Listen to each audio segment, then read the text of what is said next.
again, we're talking about NVIDIA, Jensen's quote at the start of the year about embodied AI and how everything around us that moves will be embodied by AI. And he thinks that's going to be pretty quick. And I believe him. I really think that the safety levels that you can generate from this, provided you have those wrappers, is massive. It can really change the way that we do business in safety critical and mission critical industries. And that is why we set up this company. We were all about doing this for humanity. Now, you might find that funny when we talk about doing stuff for defense, but actually we want to keep people away from the dangerous areas, keep them away from war zones, keep them out of humanitarian areas where they may lose their life, when actually we probably save more by having an autonomous system we can deploy there. We might lose it, but you know what? We might save someone's life. And allowing it to have this kind of free-thinking embodied AI control enables that.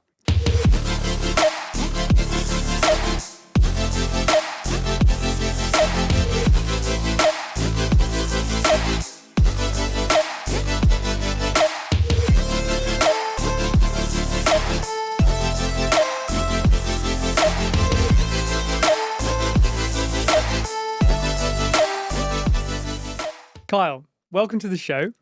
You're the co-founder of SAIF Autonomy. You are building the trust layer for autonomous objects in the physical layer out in the world. Before that, you were 15 years in the RAF, going from the barracks to the barracks of building a startup. I'm very curious to hear how that transition has gone and what you're doing at SAIF. So welcome to the show. Let's start with that transition. Going from a very rigid life as an RAF pilot and in the military, well, that's the stereotype, to being very self-disciplined still and going out and building a startup, very contrasting, very different. How did you find that transition? Yeah, well, thanks. It's great to be here. It's really, really cool to be here and do this and talk about kind of my journey. And I think to start with that, I think military people are really well suited for the transition into startup life, which maybe you might not think so from the outside, like have you run a business before or not. But I think we're really suited to that. And I have found the transition interesting. So, like you said, 15 years in the Royal Air Force, doing some really interesting flying, some really high pressure stuff. And I think that is the key takeaway for why this transition has been, I think, an easier one than I expected. Because you're very used to making decisions with, very small amounts of information quite quickly. And I think in startup life, that happens all the time. One day it can be the high of a roller coaster and the low of the same ride in 24 hours. And coping with that kind of stress and that kind of decision making, I think, is what makes military people really good for this.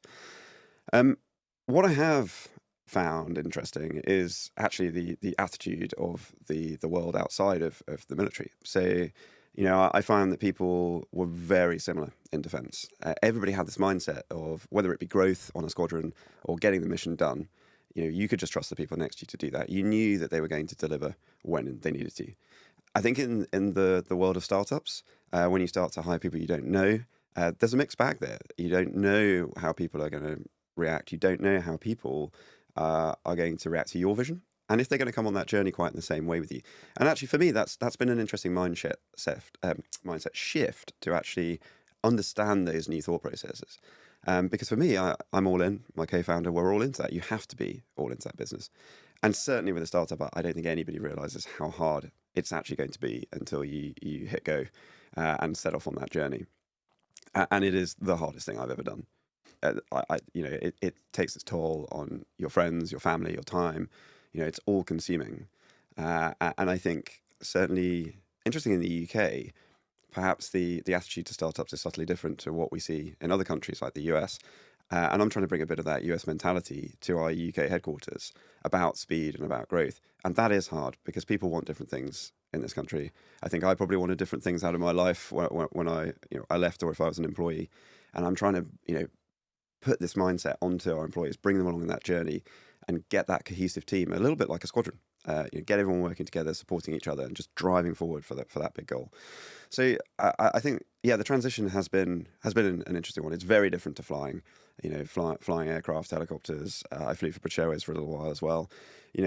That's a very, very different world. High pressure, but just different. I had to learn a lot. And that I think is another thing that military individuals are good at. They can pick up a book, they can pick up a training course and apply themselves to it and very rapidly adapt to that new environment, that new change. Because often we move jobs every 3 years in defence. Pilots might be around on an aircraft type for a little bit longer.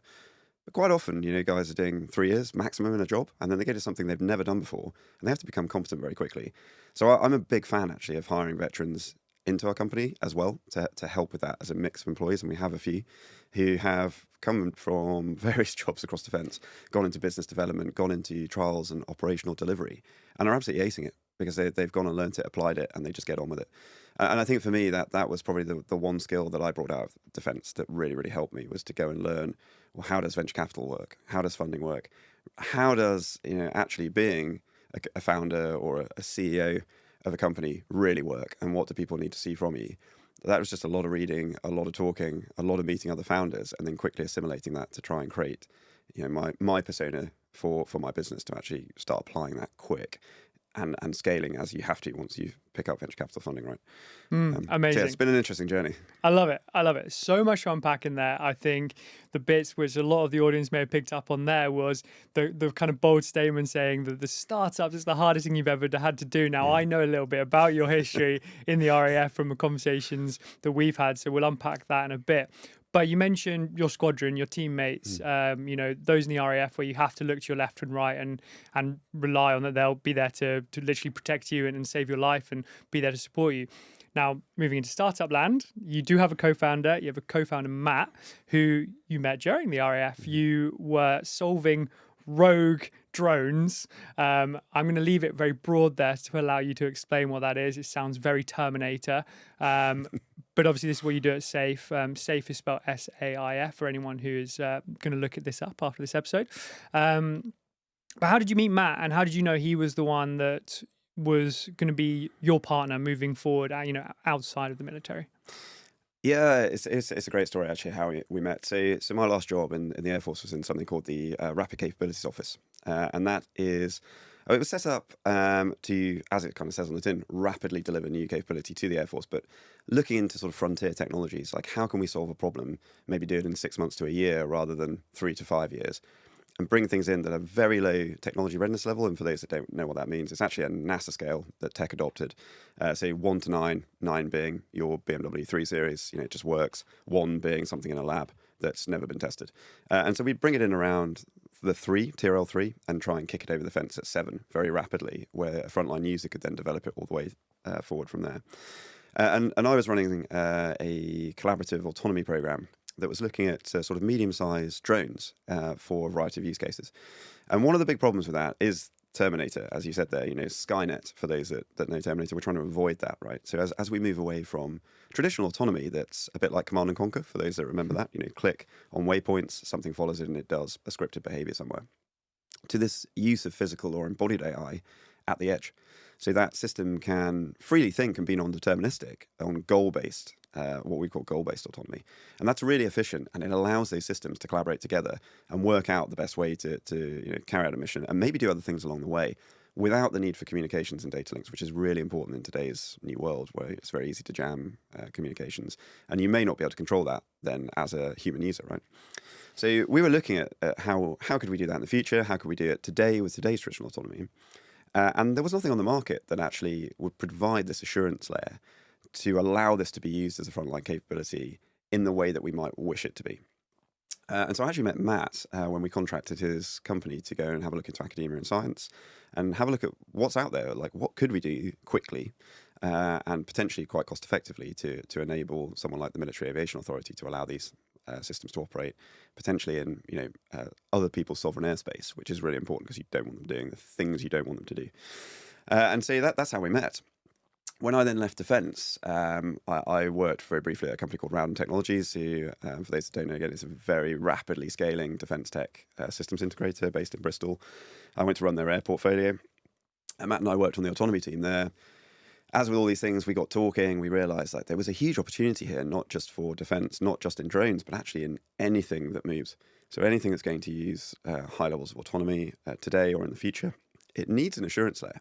It needs a trust layer that regulators and people can believe in to allow these systems to just do their thing. And we believe that can happen in your everyday life all around you. We'll walk around the streets and they'll just be autonomous systems going about their business. Give us an example of that. We're talking about autonomous systems and now it depends on the level of understanding the audience has of this type of product. I very much envision maybe a more commercial aspect, so Yeah. things like Amazon delivering my product in the sky and coming round, and we've got Waymo out in the States doing autonomous vehicles driving around the streets as your sort of pseudo Uber. And I was actually in Eastern Europe recently, and I saw sort of an autonomous vehicle on the street, literally just sort of 1 meter by half a meter, just going down the street and finding its way to deliver, I think, groceries. I have absolutely no idea what it was doing, but I took a video. It was quite entertaining. It's something I'd never seen in the UK. So that's maybe the more commercial aspect. I know that predominantly right now you're focusing on more defense and other use cases. Could you maybe give us a couple of examples of both of those sides, maybe what you're working on right now, but then also maybe where, let's say, the everyday consumer might see it in the future? Yeah, absolutely. So I think what's actually quite important to break down here as well is what we mean by autonomy, because actually autonomy means different things to different people. So artificial intelligence and autonomy are two different things. So physical AI, embodied AI, that's where you take an artificial intelligence model that is trained to operate a vehicle, so a bit like a human, and place that onboard a system at the edge, so onboard that vehicle and allow it to have control of that system. And like you or I, non-deterministically go about piloting, driving that system to a goal, which could be a drop-off, a delivery, a task. Now, that's very different to autonomy or autonomous behaviors, which might be scripted. They're deterministic. So go here, follow this route, don't deviate from it. When you get here, do X or Y, which is a predetermined scripted behavior. Drop off a package and you'll do it like this, and then you'll carry on to here and what have you. So that's kind of what I would call autonomy, right? Now, both of those have their own issues because deterministic autonomy actually exhibits non-deterministic behaviors when software goes wrong. So that they both have their issues, right? And so what you see now with companies like Manor, who do drone deliveries in Dublin and some places in the US, is more of that deterministic autonomy. So it's really waypoint following, follow a flight path, follow a corridor, go to X, lower your parcel down. So that's a good example of an autonomous system. What you don't see much of yet is the physical AI at the edge controlling a system. So if you've seen any of the NVIDIA videos with robotic dogs running around, dancing, doing things, you've seen some out of China probably. Now that's physical embodied AI at the edge. So allowing those robots to actually go out and just do something, tell it to dance, and it will.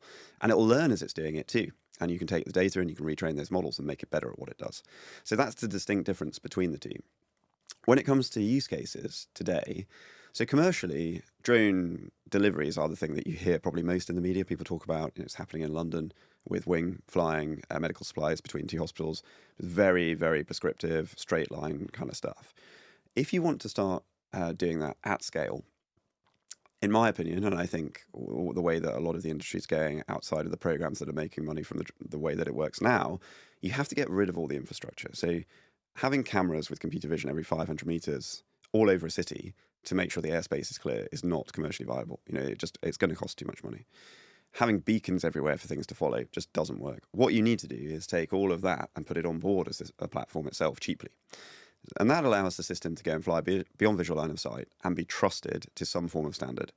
So if you put a trust layer on that that's built to, say, manned aviation certification levels, but you can do that cheaply and guarantee the performance of that platform that will be bound in its behavior, bound in its geographical locations, but allowed to free think within that bubble.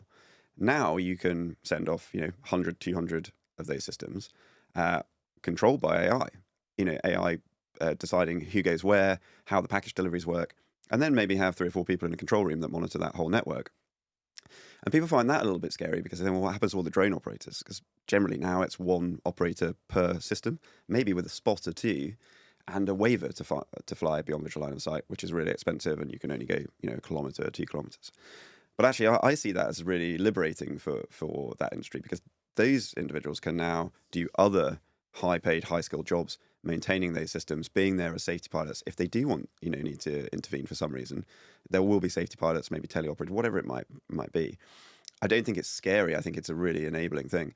But we have to get away from this infrastructure and allow that to be on the system and to make it actually viable. And that's the kind of use case that I think we're most likely to see early on. Something like drone delivery, maybe not in inner cities, but perhaps logistically up and down the country, following things like railway lines. We were talking about that earlier. National infrastructure kind of makes sense as a way to flow these systems in the kind of 200 to 400 foot altitude block, and be over something that if they do crash, they can move away from it, and they're less likely to actually hit people or vehicles or houses. And then you can build the data set that allows that to migrate into kind of inner city usage. And there are arguments that say, well, flying near buildings actually in inner cities is great because you're less likely to do much damage. You bounce off a building window, it's not a big problem. But these are all the things that the industry itself and the regulators need to sort out. But we really believe that pulling this to the edge and enabling this kind of system to go about its business is the way forward, and it's much cheaper, much more viable, and we can prove that we can do it today. We've proved that on drones and land-based systems and maritime systems, and now with space systems as a company, this can be done. But it's changing the mindset of those commercial regulators to allow that, and I think the industry's there. The OEMs, they want this, they need these certified control layers, and they're hungry for it. So I'm really bullish on this as an industry. I think it's going to explode, and we're talking about NVIDIA, Jensen's quote at the start of the year about embodied AI and how everything around us that moves will be embodied by AI, and he thinks that's going to be pretty quick, and I believe him. I really think that the safety levels that you can generate from this, provided you have those wrappers, is massive. It can really change the way that we do business in safety critical and mission critical industries. And that is why we set up this company. We were all about doing this for humanity. Now, you might find that funny when we talk about doing stuff for defense, but actually we want to keep people away from the dangerous areas, keep them away from war zones, keep them out of humanitarian areas where they may lose their life, when actually we probably save more by having an autonomous system we can deploy there. We might lose it, but you know what? We might save someone's life. And allowing it to have this kind of free-thinking embodied AI control enables that, because the computer vision systems on board, the other sensor systems can find people, they can do all sorts of cool things that actually is really hard to do as humans, particularly if you have a crew of people with a helicopter that might not be able to get close and all this kind of stuff. So it's really exciting for how we can enable that kind of use case for the world. And the other thing I think commercially that you'll probably see, you see Waymo and driverless taxis, they're pretty good. They're getting better, but they're not without fault. And there are two different tracks that people are taking. Tesla, they use a lot of computer vision. They're pretty much all computer vision based. And others who have gone down the LiDAR, computer vision, and other data routes all sort of fused together. But they do still make mistakes. You've seen cars drive through recently construction on the road, through potholes. There have been fatalities. But you know what? I bet actually when you start to look at the statistics between Waymos and taxis, if you scaled that up, they are probably generally safer than the amount of accidents that you see from manned vehicles. But we have to get to a point where that trust layer is irrefutable. And we don't have these kind of outlying side cases that happen, which create negative PR, which scare people. And that is the second biggest blocker, I think, to these kind of systems being deployed globally, is public perception. Yeah. Are people happy to have their coffee delivered by a drone? Are they happy to have every taxi around them, or even their car? In theory, maybe we never have to drive again. Take them around without them thinking about it and sleep in the back. And that's a big barrier to overcome. And we believe you can show that with these kind of trust layers we're building, with the data that produces. You get on an airliner, right? You go to sleep. And effectively, that airliner is on autopilot for most of that flight. Yes, it's being monitored by humans, but it is actually doing it automatically. And you're happy to do that. And I think, we can get to the point where maybe you have, say, one pilot. I don't think taking humans out the flight deck is a very sensible idea, but maybe one, but they might be asleep with an AI model that's doing all of this stuff with the trust layer. And if it really goes wrong, they can intervene and take control of that aircraft. I really believe that this is something we can get to, and we can get to really quickly. But they're the kind of use cases commercially that I think you're most likely to see, along with autonomous logistics, autonomous shipping, where we want to move goods around quickly, and 24 hours a day without having to have shift patterns of people. We can very much reduce that headcount, and the ROIs for those companies go up significantly. People like the Singaporean government are actually very interested in how that works, and are actually probably the world leaders in that kind of space at the moment. And of course, we have many different defense use cases that we can get into, but as a company, we have kind of a red line in the sand about how far we want to go into enablement of autonomy and defence. Where we're all about saving lives and improving lives rather than necessarily taking them. And that's something that for us is a very hard line in the sand. It's just a fascinating space, isn't it? As you say, I think we've all been on flights and on airlines, and actually I think most people probably are aware that a lot is being done by a computer, but there is just that kind of trust and reassurance that there is a human who is fully capable to take over when and if something may happen, or just someone that you can communicate with that can relay that information. Whilst now everyone's okay for AI to write their email, produce their sales deck, or even take sales calls and everything else for them, but people are unsure about getting their products delivered by robots or robotics or drones and things like that. I think we're just going to see that shift. It's a hard shift in the consumer world because people aren't used to it. It is relatively unknown and fearful, for that fear of that unknown. But it's going to happen. I think that's what's really important for everyone in the audience to understand, is that SAIF, your business, is all about actually limiting some of the applications of drones and autonomous physical AI and everything along that line, just to ensure that they are safe and they are best for humanity. That we are you're not a regulatory body, but you're in place as a safeguard. Maybe you can view it as the antivirus software for your laptop, but in the application, firewall for autonomy. Exactly. Exactly. This is something which is, you are really bullish on where this is going, but you're not saying that it can be applied across absolutely everything and anything. So the business, SAIF Autonomy, you raised $1.2 million from Silicon Valley, pre-revenue, super technical space. You'd never raised money before.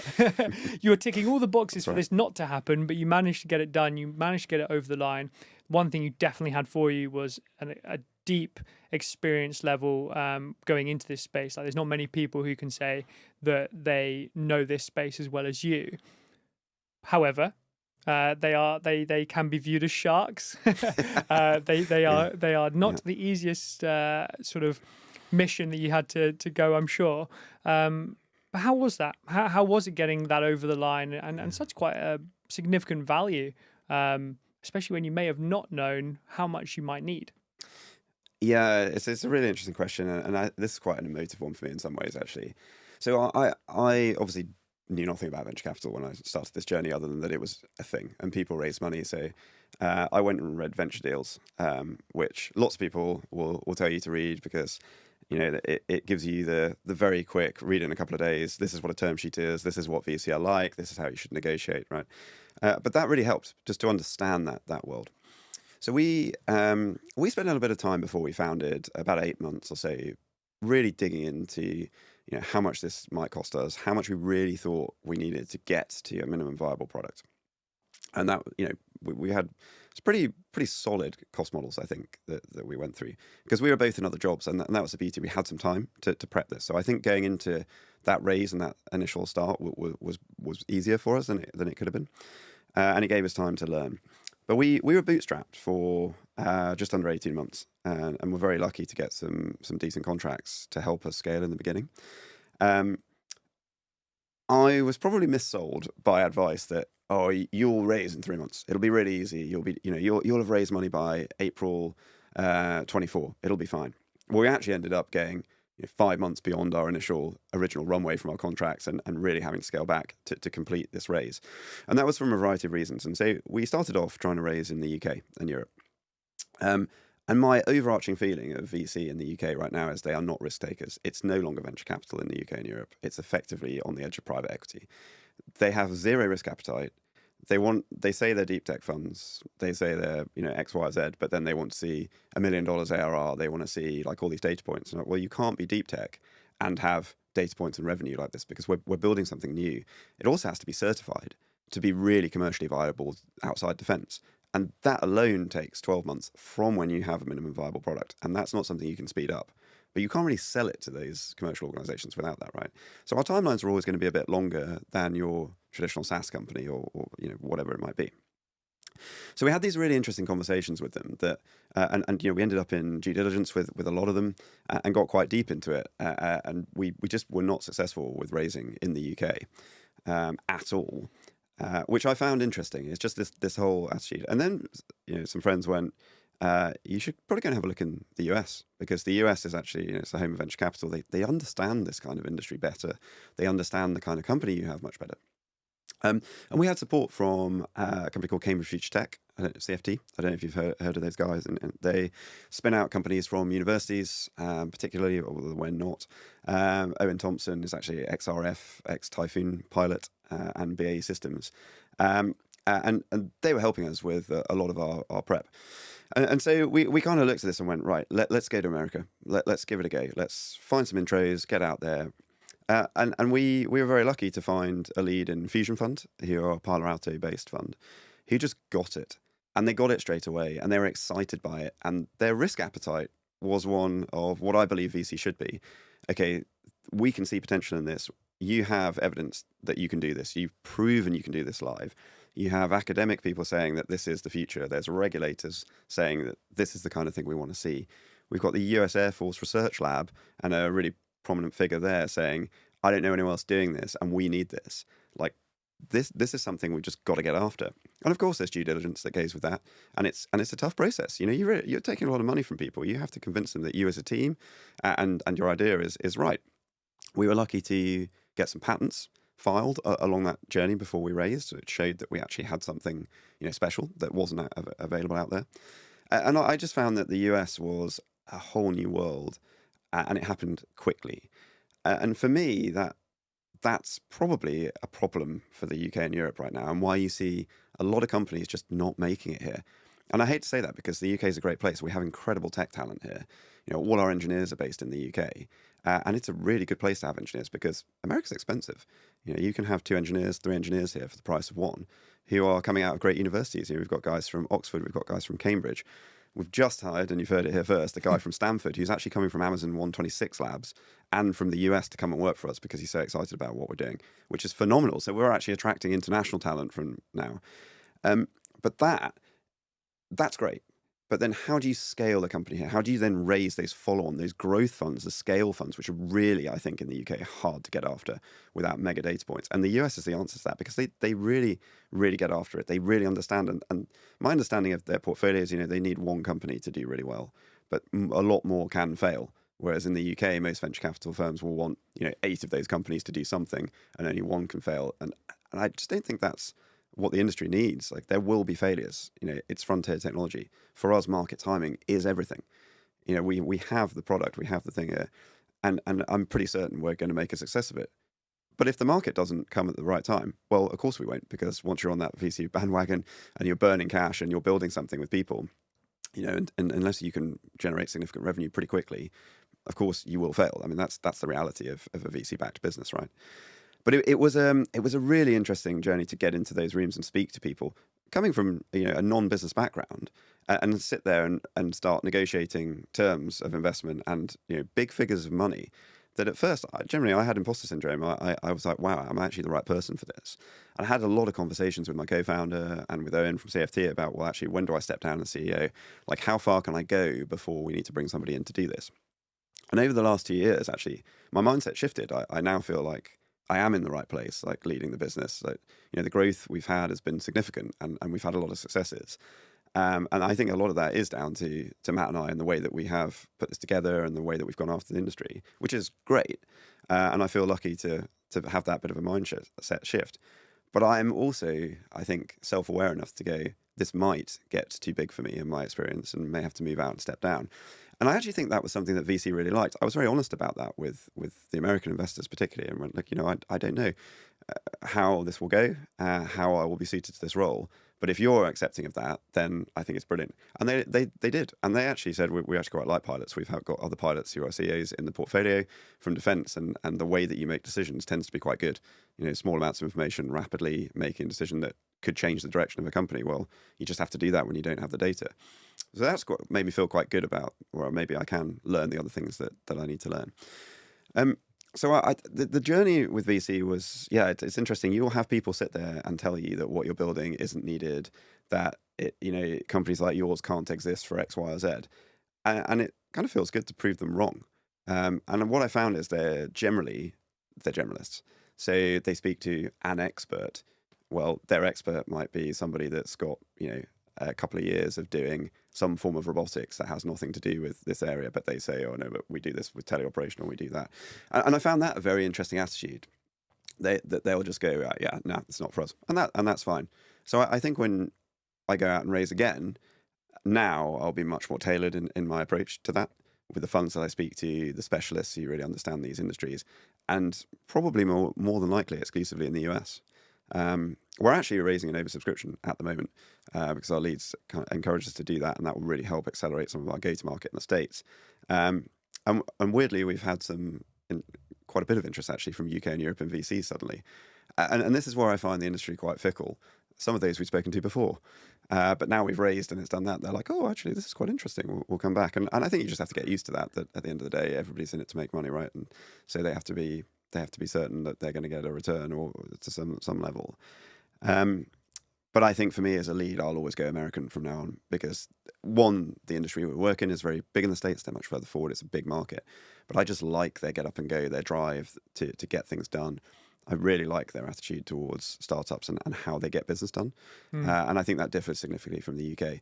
And it's something we need to fix. We need to bring better funding here. We need to change our work ethic here too. And I touched on that a bit earlier.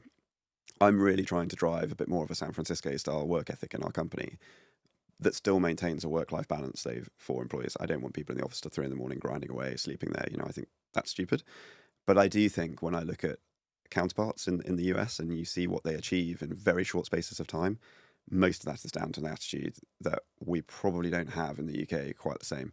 It's easy as a founder, right? We're building it for ourselves, but trying to get a workforce on board with, well, actually, we might need to work Saturday because we've got to get this done to deliver this. And when we interview, we're quite clear about that. Like, we want to be flexible with how you work.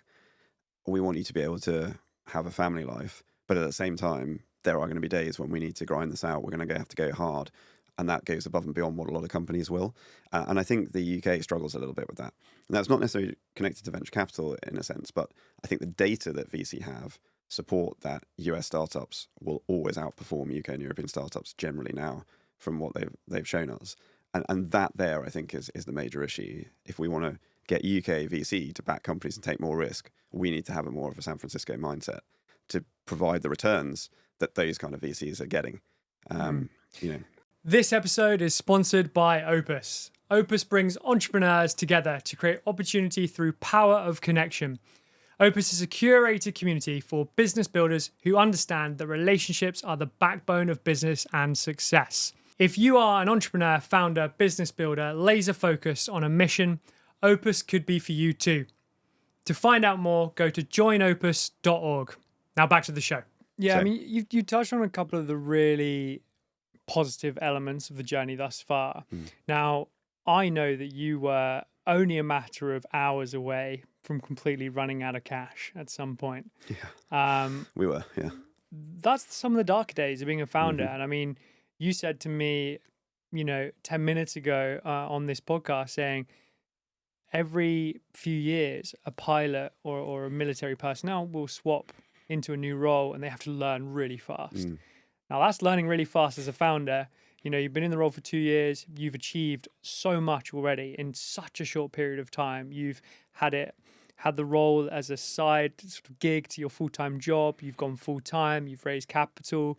You've sold into mega organizations. You've made good revenues. You've hired teams. I can keep listing stuff, but the point of this is that that's lots of positivity. But there's also some really dark times. Yeah. Talk us through what happened there. Yeah, so end of last year, when we were raising, actually, and I kind of touched this a minute ago, we went way over our runway that we had anticipated to because we didn't raise as quick as we thought we would. And obviously, we made the shift to the US. But actually, we kind of finished closing up the round in around October of last year.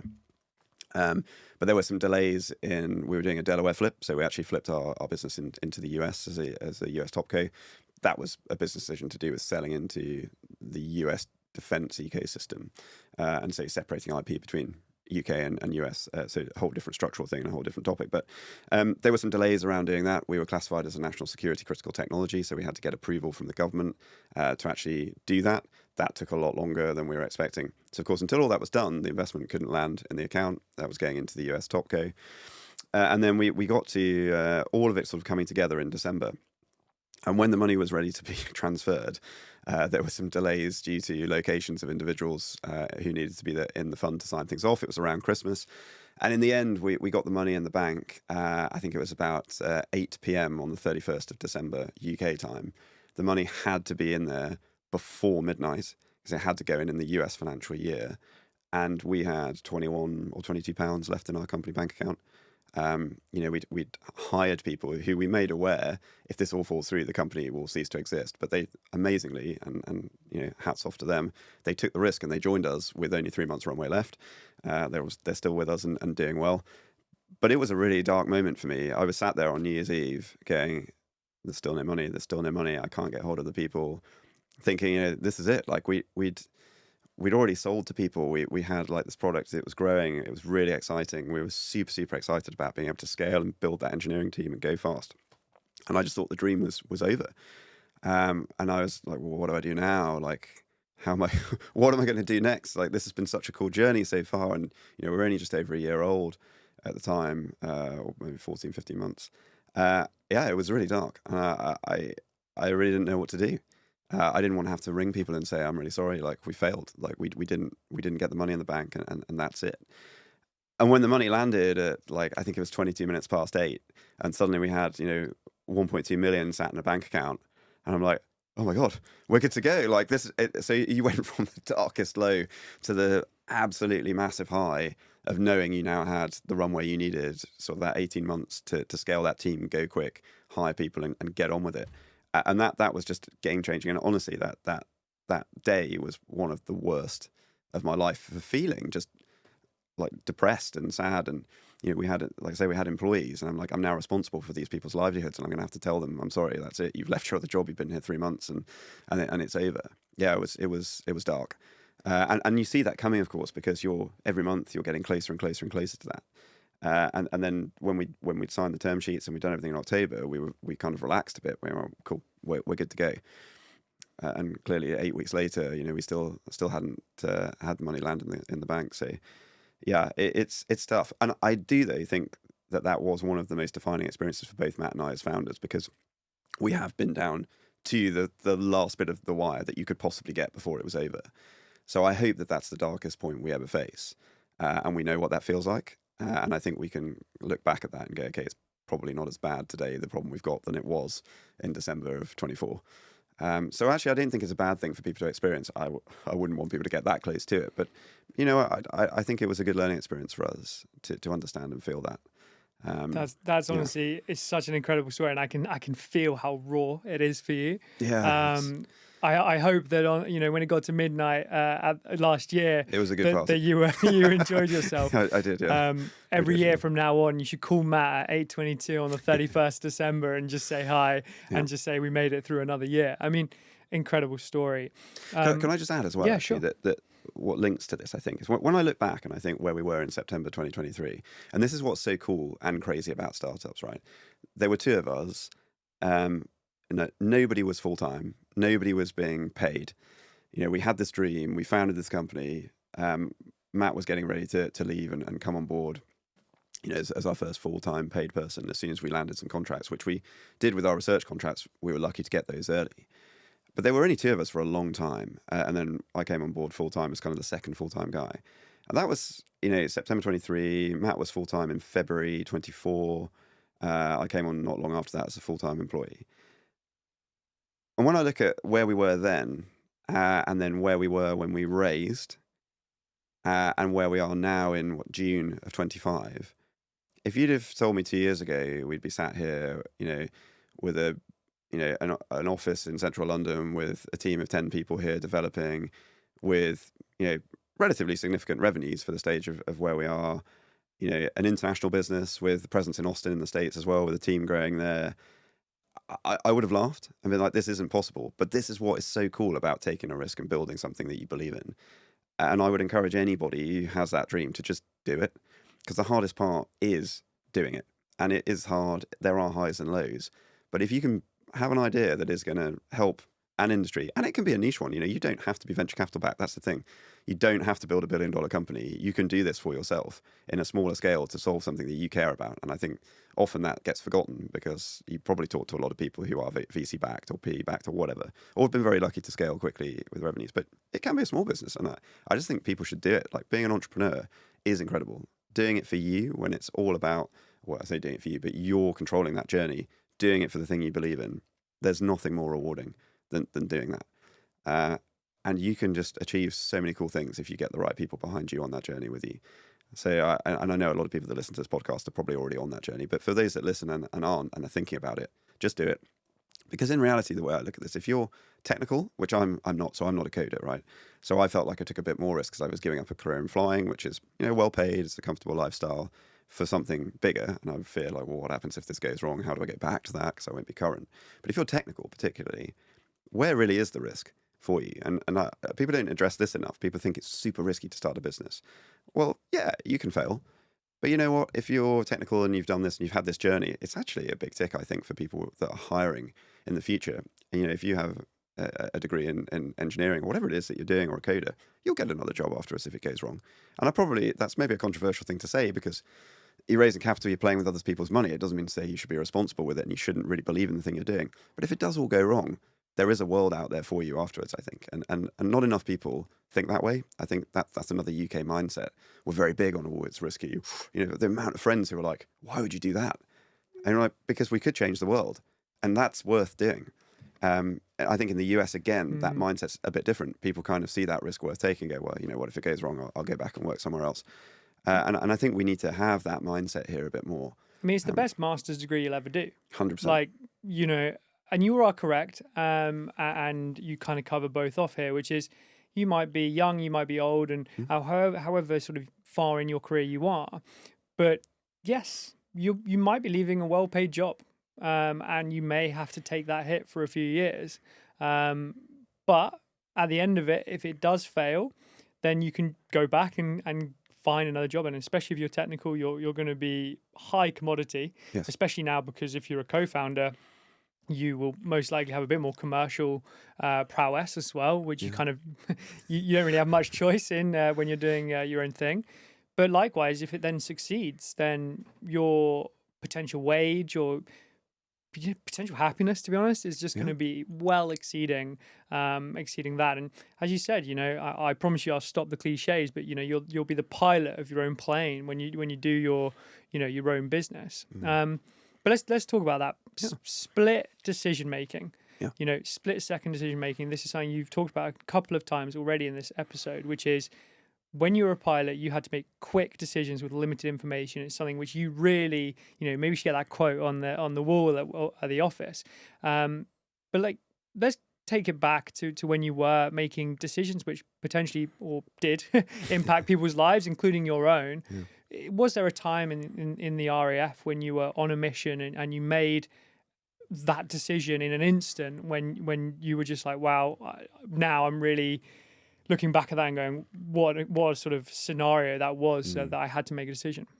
Yeah, absolutely. I mean, there are many, I think, but there is one that stands out, and I know you've heard the story before.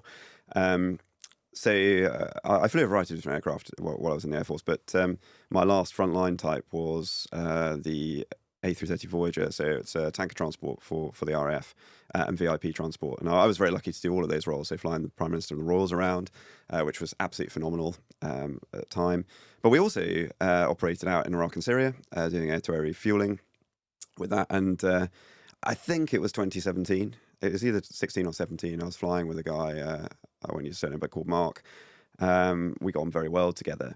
And we were in the night wave, so there was 2 waves a day and night. We were over Syria. And I used to listen to a lot of the other radios. So Voyager has a lot of radios, and especially at night, I just found it interesting listening into what was going on. And I heard some guys getting into trouble. So we were refueling some UK Typhoons, at the time, and we used to do something called dragging. So we drag them towards where they were going, which is something that's very British.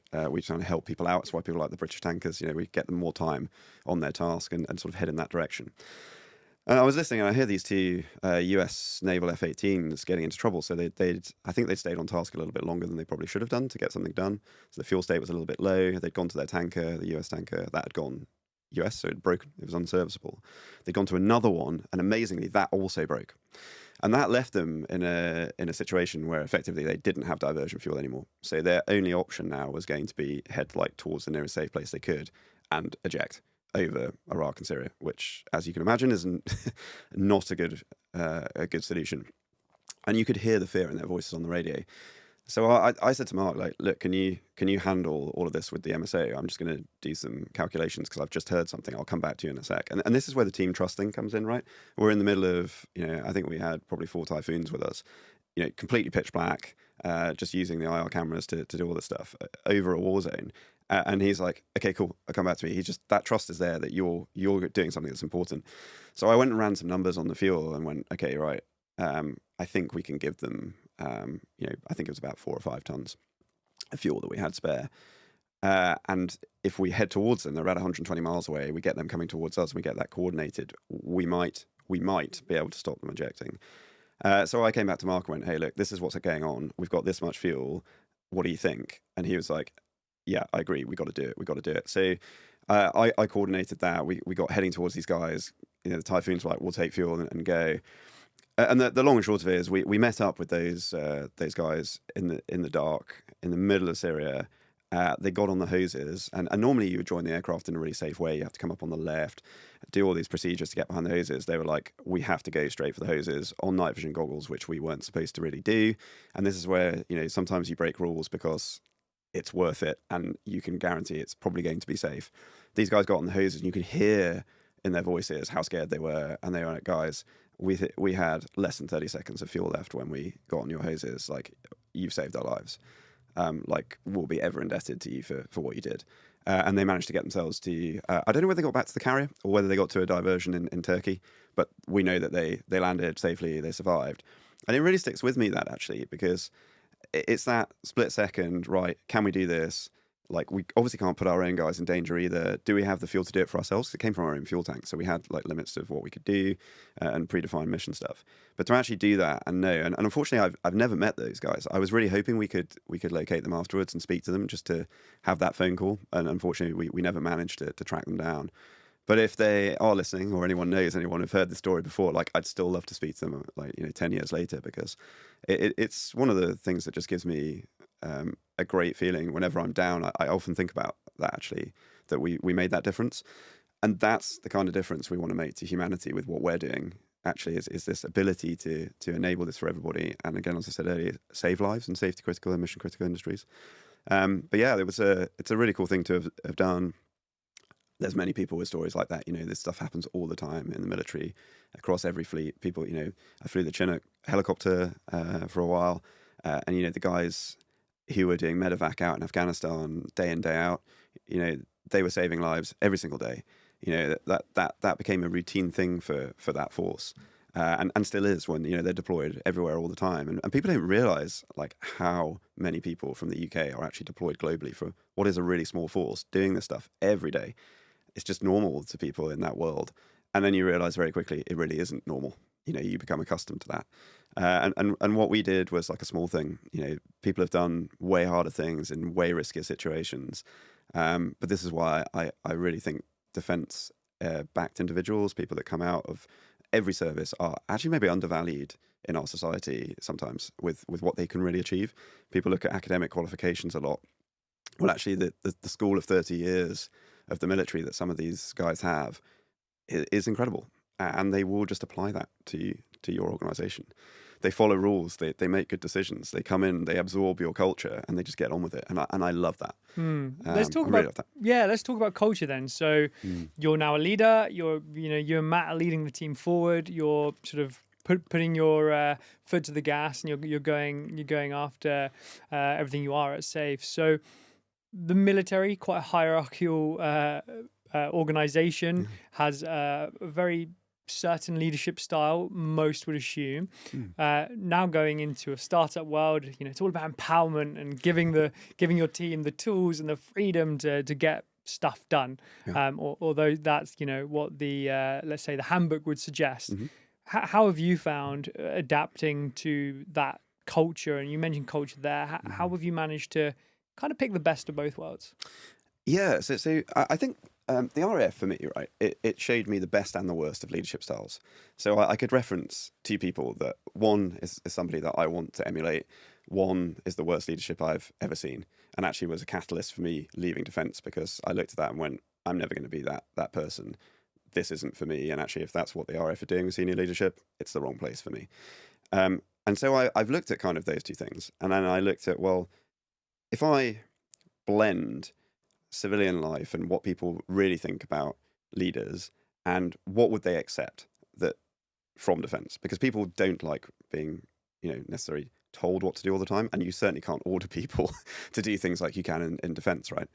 But what's fantastic about military leaders is I think they're very, very good at understanding their teams deeply, because that's what we do. You understand the people on your flight, on your squadron, on your unit in the army, and you get to know, their children's names, their wives' names. You know about them, their life, and we're trying to do that at SAIF. And now I know as the team grows, that becomes impossible eventually. But if we can instill that culture into all of our leaders who are running the engineering team, who are running the HR team, whatever it might be, I really believe that is one of the greatest things you can bring from defence. That knowledge of people. It doesn't take long to dig down into that and just build those personal relationships. Because then when things go wrong, those people are more likely to step up and help you, I think, when they feel valued by you.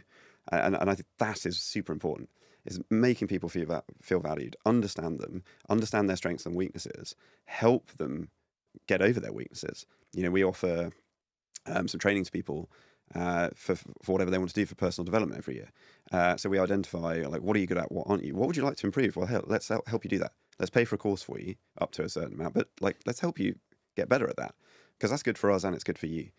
And again, it's these little psychological things that help bring that team culture and cohesion together. We do some very simple things, and I don't know how common this is across the ecosystem, but every quarter we do a team social, but we give it to somebody in the team. So we're like, actually, we're going next week to the F1 arcade in St Paul's, and one of the guys, Mike, he loves Formula One. So we just say, look, what do you like doing? We'll give you some money, go and organise a social, and we'll all come and enjoy what you enjoy doing. And see how that makes you tick. So some people probably don't like Formula One, but everyone will turn up, have some food, have some drinks, drive some simulators, have a great time, and just learn something about somebody else. And we're trying to do that, and we'll try to keep that going, even when the company is, hopefully huge. Because I really believe in that social. It's not forced. It's not enforced fun. It's just learning about people while having some fun together, right? I don't really want to do the sort of team building days and stuff. I personally believe that you can generate that kind of thing internally in the company just by having team cohesion, understanding the people next to you, and if things aren't working, talking about it and getting after it, rather than going and doing something about team performance and things like that. I think doing it socially is actually a better way to achieve that. And if people don't want to do it, that's fine too. Like, not everybody is super social, right? And that for me is the biggest thing. Also, though, I think you need to, certainly as a founder, there has to be some level of hierarchy and a bit of respect for that leadership there too, because what you can't have is an organization that's too loose, and that's easy to have, I think, when it's small. As it starts to grow, you really need that structure. So there's times when you have to be I find a bit more militaristic about it, in that this needs to happen for these reasons, explain why that has to happen, but we need people to step up. And I know, like, again, you can't order people to do that, but from what I've seen, because people are behind our vision, they're behind our sort of culture of flexibility in their lives when it matters. An example of that, actually, which is probably pretty controversial for a lot of companies, but we had a chap work from Singapore for 3 months, because if we didn't, he wouldn't have been able to get married for a variety of reasons. He needed a marriage license and other things. But we put together a program for him to go and do business development. He's a software developer, not a traditional business development guy. He went out and brought in business with the Singaporean government, and we allowed him to do that, and he worked on UK time. And now we wouldn't do that all the time, but we trusted him, and it worked. And that kind of return that we get now from that individual is huge, because we enabled him to do that. And I believe that is the kind of leadership that the military brings, and that we allow people to do things like that in defence to the party that maybe is a bit non-traditional in the business world. I mean, look, if any of my team are listening and they want to go and live in Singapore and bring in a contract the size of the Singaporean government, let me know and I'll buy you the ticket myself. It's super interesting. Yeah, you say, I think there is like, the balance between being a part of that team and that really sort of embodying that team cohesion, but also being the founder and sometimes having to step back. And that ability is actually quite a hard skill, but ever so important. If we're on the journey of reflecting about you, Kyle, let's take yourself back to leaving the military and, you'd had a career in the RAF. You were about to pursue a super high risk startup in an emerging industry, really. What advice would you give to yourself? And I know, look, you're still a super young person. You're still super young into your journey. And I can't wait to follow you in your journey in the years to go. But what advice would you give to yourself and say, look, this is where your journey might take you? Yeah, looking back, it would have been do it faster. So when I had the idea initially, and we probably took maybe 9 or 10 months longer to get that going than we did. Looking back, I'd have just gone for it. So if you have that idea, don't wait, just do it. Because actually that 8 or 9 months could be the difference of you being successful or not, especially in emerging markets where other players start to enter and other people will inevitably, if you have a good idea, someone else is going to have a good idea that's going to solve that problem. So if you have it, just do it, roll the dice, get on with it, get in there and make it happen. Because that's where the reward is going to lie. Just don't wait and don't be scared. Like, it's worth that step. Take the scary step and just do it. It's hard to do that, I know, but that would be my biggest bit of advice to myself. Along with, actually, I think don't listen to what other people say too much. Now, not in business advice, but when people are telling you, oh, you shouldn't do it for this, or it's too risky, or, ooh, but won't someone else do it? Don't listen to that. Because generally people who think like that, they're never going to be entrepreneurs, which is fine. Like, we need people for things, but that negativity is what will kill your idea. If you're certain inside that idea is going to lead to something and you can really make it happen, just go and do it. And that's what I would tell myself now. I think it's great advice. It's, especially that second part there. I have found this time and time again. I'm onto my second business now as a founder, and throughout the journey, I think over time, people you surround yourself, you refine. And I think even now, 5-6 years into my journey, I think people are pretty used to me running my own ship. But especially in the early days, the support, I don't want to go into it too hard right now, but I think there is an element around British culture. We're quite a conservative nation. We're quite cautious. American attitude, I think, is more aligned to entrepreneurship and founder life, where it's very brazen. It's very much American dream, and you can go create everything you want, which sometimes needs to be reined back quite a bit. But equally, you'll never start if you don't have a bit of that. And I think you have to be quite brazen sometimes. And I agree. If you listen to everyone who's telling you, if you listen to everyone, you're never going to get anything done. And if you are going to listen to people, be careful. You use your intelligence to choose who you're going to listen to. And I think start with those that are builders. 100%. Because builders support other builders. I've now joined a number of startup communities, one of which is a startup community called Opus. And they're all about early stage startup owners and builders. I go into that room and I reckon I could say anything and I'd get the support in terms of if I wanted to go do something, which is incredible. And I think surrounding myself with those type of people are going to have a huge impact. Just on that, actually, I'd like to add something to that because that's really important. So I'm in a couple of communities, actually. So ICE is another one that I'm part of, and also Founders Pledge. So for people that don't know about Founders Pledge, this is a bit of a pitch for me for them. You pledge some of your company, so on exit, you can choose how much that is, and they will send that to charity based on what you're interested in. They do all the research and things like that. That's a phenomenal actual community of individuals who are at different stages of the journey. But everybody, and I was at an event chatting with this chap for half an hour. It turns out he'd built a unicorn some years ago. It was a multi-billion-dollar company, but he was still in it, still going, because he loves it. And the kind of information and the kind of advice you can gather from these people who are generally super humble and super chilled is unreal. And the founder communities in London are fantastic. And I have to say, if you are going to do a business, if you are going to do a startup, don't do it remotely. people say it works. I just don't believe you can have the growth remotely. Hybrid, yes, yeah. It's a new world. We do 3 days a week in the office, 2 days at home. That works really well. But if you don't come to somewhere like London or a major city, depending on your industry, you're just not going to scale as quick. I don't believe, because you won't have access to those founders, those communities, those people, those events that are put on by the banks, by the VCs, by other tech firms, where you have these nuggets of conversation that last 5 minutes that can change the course of your thinking, your business. Like, you have to be in that environment, in it to win it. Like, you have to be. But this city is definitely really special for that. We only moved here as a company 5 months ago.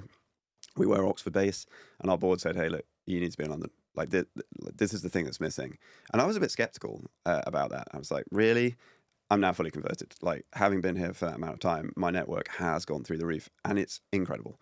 So that's another piece of advice I'd give to people. Like, that's a scary step. It does cost you money, but at the end of the day, if that small amount of money in reality for having a space that people can come together will pay you dividends down the road to be in that network. 100%. So I think it's really important. 100%. And I think it's also outside of just networking community, which is a humongous benefit of being in a major city. I think you've also got to look at things like acquisition, marketing. We're in a world right now where trust is the biggest commodity and the most important commodity in, let's say, sales, especially B2B sales, where digital marketing and digital sales are becoming less and less effective. It's a lot harder to make inroads, especially in early days. I mean, I come at it from a professional services background. Really challenging. Whilst get yourself in a room of people for an hour, 2 hours, once a week, twice a month, or more. And I'd be very shocked if you don't make much quicker inroads than spending your hard-earned cash on paid advertising or a PR agency. They have a place, but I think that initial user research and in-person conversations and connections you're going to make, like, I've met you in person. Now, you may say, "Hey, James, you should speak to these 2 people for your podcast," or you'll say, "How about these 2 for your business?" That those connections you only make in person. They don't have the same effect online. What I want to ask you next is all around luck. You've had a career in the military and sort of afterwards as well. You then jumped into entrepreneurship and became, a founder, which you're doing every day, the everyday founder. What do you value more? Is it luck or talent in being a successful founder? I think half of everything is luck, right? Timing is everything. Meeting the right people. You can't write these. They're chance encounters, and we couldn't do this without the team that we have. No single person can do this on their own, and I am not technical. I'm just here running this business. I had an idea that the technical team and my co-founder have brought to life. Like, that was lucky to meet Matt, to meet the people we have, to have hired those. And I think that's probably the biggest piece of the lot. You need talent, of course you do, as in the technical team. For me, I think it's a little bit of luck and a lot of hard work. But anyone can do this. I truly believe that. Like, you do not have to have Oxford and Cambridge degrees and all this stuff to do this. And actually, I'd hasten to say that some of the best people I ever met in defence were the least educated of the lot. But they had an abundance of ability and talent to get that job done. For me, I value luck over all of that, because you need some luck in this. The odds are against you, and you will be lucky to be one of the 4 or 5%, that make it. Inevitably, there will have been hard work and talent behind that. But I think, almost every startup, the idea is solid. It's just you're lucky to hit the timing. Superb answer. And Kyle, where can people find you if they want to follow your journey after this episode? Yeah, so you can find me on LinkedIn. You search for Kyle Thomas. You'll see me as obviously the CEO at SAIF Autonomy. We have a website, saifautonomy.ai. You can find out more about the company there. That's a bit of a holding page intentionally still at the moment, but very soon you'll see a much better website with products and other bits and pieces on there. And also you'll find me on Instagram. I don't do that as a CEO page. It's just more about my life outside. And, I don't really plug that, but it's there. It's Skydive Kyle. I know, to my old days when I used to throw myself out of aeroplanes for fun, because I was a bit of an idiot back then. So you find me there too. And also, we're actually starting blogging soon. So on our website, you'll see monthly papers, monthly blogs about the industry, about the state of autonomy. That should be happening from next month. So once that goes live, please do follow the blog. Watch this and keep us space. up there. Yeah, Watch this space. Amazing. SAIF is SAIF for anyone, It is. but it said SAIF. Kyle, thank you so much. You have been my everyday founder. Yeah, thank you very much. It's been a pleasure to be here.